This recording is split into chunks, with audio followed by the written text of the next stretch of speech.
The Inheritance of Ice, a chronicle of quiet evolution. When we look back into the fossilized past, it's tempting to assume that ancient life stood still, frozen in time, both literally and figuratively. That woolly mammoths, Arctic foxes, or musk oxen were simply created by the Ice Age, as if nature sculpted them suddenly from ice and snow.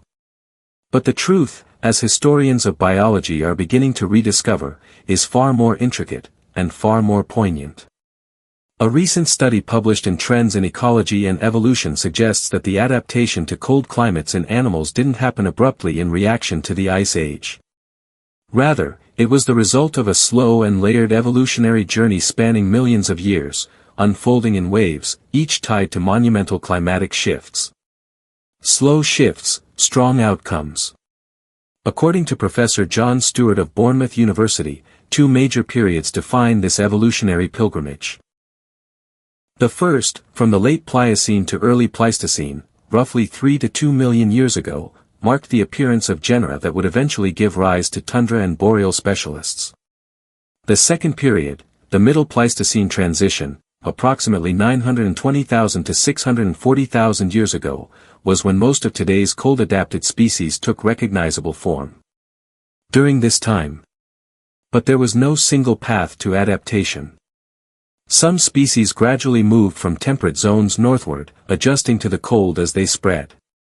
Others remained rooted in place, evolving slowly as their habitats chilled around them. Still others likely evolved in high-altitude refuges, such as the Tibetan Plateau, before expanding into lower latitudes as the Ice Age tightened its grip. California's stillness, an unlikely contrast.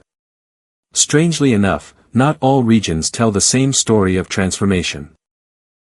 In California, at the famous Brea Tar Pits, scientists studied tens of thousands of fossils across a 50,000-year timespan, expecting to find signs of evolutionary shifts during glacial extremes. Yet they found almost none.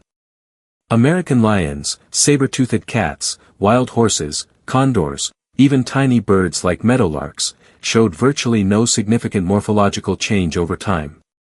Limb proportions and body masses fluctuated modestly, but without any clear trend in response to cold. It was a silence in the fossil record that contradicts the classic view of environmental pressure automatically sparking evolutionary change. Perhaps, sometimes, survival isn't about changing, it's about enduring. Northern lineages, divergent origins. Across the northern hemisphere, the picture is more dynamic. Lemmings and reindeer appear early in the record, suggesting long-term adaptation in northern environments. In contrast, Arctic foxes and polar bears may have descended from southern ancestors, evolving rapidly only after colonizing the far north. Woolly rhinoceroses and other Ice Age titans may trace their roots to the cold grassland steppes of high-altitude regions like the Tibetan Plateau, ancient forges where the pressures of elevation and temperature hammered out new forms of life. From history to hope, a cold legacy in peril. Today, an unsettling irony emerges. The very species forged in the crucible of the Ice Age, those that withstood the planet's most severe cold, are now among the most vulnerable to modern climate change. Arctic ecosystems, once symbols of resilience, are now unraveling at unprecedented speed. As Professor Stewart emphasizes, reconstructing the evolutionary past of cold-adapted creatures isn't just an academic pursuit. It's a necessity for modern conservation.